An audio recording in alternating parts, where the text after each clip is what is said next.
কোন কলেজে? মান্দামণি সেনা। আচ্ছা, এই যে পাশে যে মহিলা আছে, কি কে হয় তোমার? ভাবি সম্পর্কে ভাবি হয়। গ্রাম সম্পর্কে ভাবি? হ্যাঁ।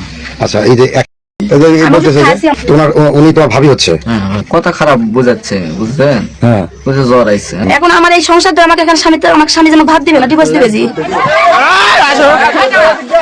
কি আর বলবো, কথা বলার ভাষা খুঁজে পাচ্ছি না। যেখানে পরিবারের একমাত্র উপার্জন করার ব্যক্তি পরিবারে বউকে সব দায়িত্ব বুঝিয়ে দিয়ে বাইরে যায় টাকা পয়সা উপার্জন করার জন্য, সেখানে যদি এসে দেখে বউ এসব খারাপ কাজে লিপ্ত হয়ে, ওই লোকটার পরিস্থিতি কেমন হয় বুঝেন আপনারা। পরিবারের তাগিদে উপার্জন করার জন্য স্বামী যখন দোকানে কাজে ব্যস্ত, তখন স্ত্রী নিজের চেয়ে 15 বছর ছোট ছেলেকে ঘরে ডেকে নিয়ে আসে রাত্রের 12টা বাজে।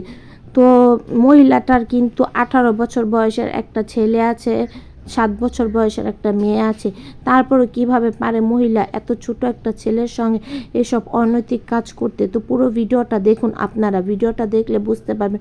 মহিলা কিন্তু নিজের মুখে সব স্বীকার করলো আর ছেলেটাও স্বীকার করলো। তো ভিডিওটা দেখুন। কদিন থেকে পরিচয়? পরিচয় তো বিয়ে হওয়ার পর থেকে দেখার পেয়া হয়, কিন্তু কথাটাই তো 1 সপ্তাহের মতন হলো আচ্ছা কথা।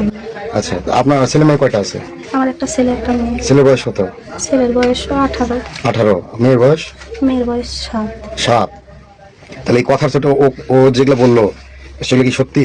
হ্যাঁ, আপনি ডাকছেন ওকে? আমি ডাকিনি, আমি ফোন ও দিছে, তখন আমি আবার ফোন দিছি। আমি মানা করেছি যে ভাই আসিস না, এই জায়গাতে আসিস না, আসলে সমস্যা হবে, আসিস না ভাই। তখন বলছে না ভাবি আমি যাবো, আমি যাচ্ছি। আমি না ভাই তুই আসিস না, এরকম করে কথা বলেছেন। ফোন কাটা দেওয়া সারা আমি আসাও সারা। তারপরে আমার স্বামী আবার আসিছে, মানে 1-2 মিনিটের ব্যবধানের ভিতর এরকম হয়ে গেছে। মহিলার স্বামী রাত্রে 12টা বাজে এসে কিন্তু মহিলাটিকে এই ছেলের সঙ্গে হাতে নাতে ধরছে। তারপরে দুজনের হাত দড়ি দিয়ে বেঁধে আশেপাশের লোকজন জড়ো করছে। তারপরে মহিলার ছেলের স্বীকারোক্তি নিছে। আমার তো জ্বরে গাও কাঁপছে, আমি তো এবং আমার স্বামী আমাকে ধরে মারলো। তখন আমার মারা দেখে আমি আবার আসলো, আসে ওকে ধরিছে যে মারো না, যে কোনো একটা ফয়সালা করা হোক। ধরো আমি তাও বলেছি আমি ভুল করে ফেলছি, আমাকে এরকম করো না, শুনবে না। এখন আপনি কি চাচ্ছেন এখন? এখন আমি যাচ্ছি এনার সাথে যাবো। এনার সাথে যাবেন? হ্যাঁ। এই তো আপনার চেয়ে বয়স অনেক ছোট। বলে কিছু করার নেই। আপনার বয়স কত এখন? কত হবে? 30 হবে। হতে পারে। 30 হতে পারে। আচ্ছা, এর আগেও কি আপনার সাথে সম্পর্ক ছিল? না না, আজকে এই প্রথম? হ্যাঁ। ওষুধ আমি চাইনি, এই আমি ওষুধ বলতেছে যে- খাইছি, আমার এখানে ওষুধ আছে, এই যে আমি ওষুধ দোকানে থেকে আনে খাইছি। আমি বলছি ভাই আমি ওষুধ খাইছি, তো বলছে না ভাবি তোমার জ্বর ছাড়েনি, রোজা কেন থাকবে নি, আমি ওষুধ লিয়ে দিলাম। না আমার লাগবে না, আমি এন করে তপ্প করছি মোবাইল।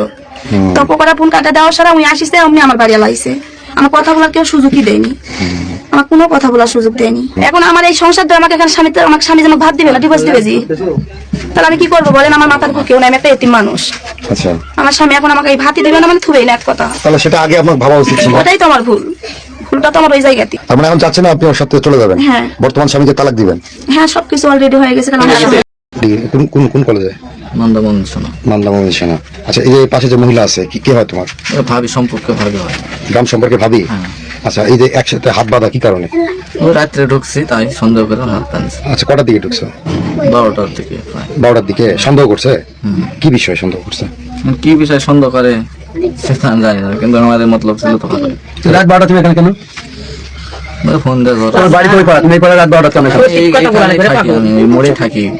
12টা 12:30 পর্যন্ত আমরা থাকি এখানে ছেলেদের সময়। শোনো, তুমি সত্যি কথা বলো, তাহলে জিনিসটা সহজেই সমাধান হবে। সত্যি কথাই বলতেছি আপনাদের। তো উনি তোমার ভাবি হচ্ছে? হ্যাঁ, ভাবি। রাত 12টা তুমি এমনি আসছে, উনি ফোন দিয়ে ডাকছে? না না না, তো তুমি ফোন দিছিলা? ও আগে মিস কল দিছে, তারপর আমি ফোন দিয়েছি। হ্যাঁ। তারপর কথা হয়। কি বিষয়ে কথা হয়েছে? কি মানে কি জন্য আসছো তুমি? কথা খারাপ বুঝাচ্ছে, বুঝলেন? হ্যাঁ। বুঝে জ্বর আইছে, আমি ওষুধ খাইছি, তো খাইছি না পাপড়ে, তাই আবার এক্সট্রা এনেছি। এদিকে সেই খাইনি, ধরে দিয়েছি। না পারিস, জ্বরের ওষুধ দিতে আসেন, ঘটনা ঘটছে। তো তোমার সাথে কতদিনের সম্পর্ক? এই 6-7 দিন কথা হয় ফোনে, এইটুকু। 6-7 দিন ধরে ফোনে কথা হয়? তোমরা তো একই এলাকার মানুষ না? এর আগে থেকে তার সাথে তোমার পরিচয় নাই? পরিচয় আছে, আচ্ছা, ওই কথা হয় না। কথা হয় না? আচ্ছা, এখন তাহলে কি চাচ্ছ তোমরা, বলো তো? আমরা একটা ফাইসালা যাচ্ছি, বাধা থাকা যায় না, সেটা তো বুঝতেছি। তো এখন কি ফাইসালা চাচ্ছ? কি ফাইসালা করবে বড়জনেরা? না, তুমি কি চাচ্ছ যদি তোমাকে আটকায় রাখছে? বিয়ে করলে বুদ্ধি নাই তো এখানে কোনো। আর তুমি বিয়ে করতে রাজি আছো? কি করবো আর? তোমার বয়স হয়েছে, বিয়ে করার বয়স হয়েছে? না হলেও করা লাগবে। আচ্ছা, তো তোমার বাড়ি থেকে সম্মতি দিবে তো? সম্মতি দেয়নি বলেই তো আসেনি বাসায় থেকে কেউ। তুমি ফোনে কথা বলছিলে, বাড়িতে কথা বলছিলা? ফোনে কথা হয়েছে, লোক করাইছে, কেউ আসেনি। তাহলে এখন কি করবা? তাহলে এখন তো আমার তো পরে বড় মানুষেরা যা করবে তাই নিয়ে থাকা লাগে। ক্ষণিকের আনন্দের জন্য সবকিছুই হারালো এই দেবর ভাবি। ভাবিকে দিলেন তার স্বামী ডিভোর্স। এই 2 সন্তানের জননীকে বিয়ে করতে হলো দেবরের। ছেলেটাকে বাসায় উঠতে দিল না ছেলেটার পরিবার।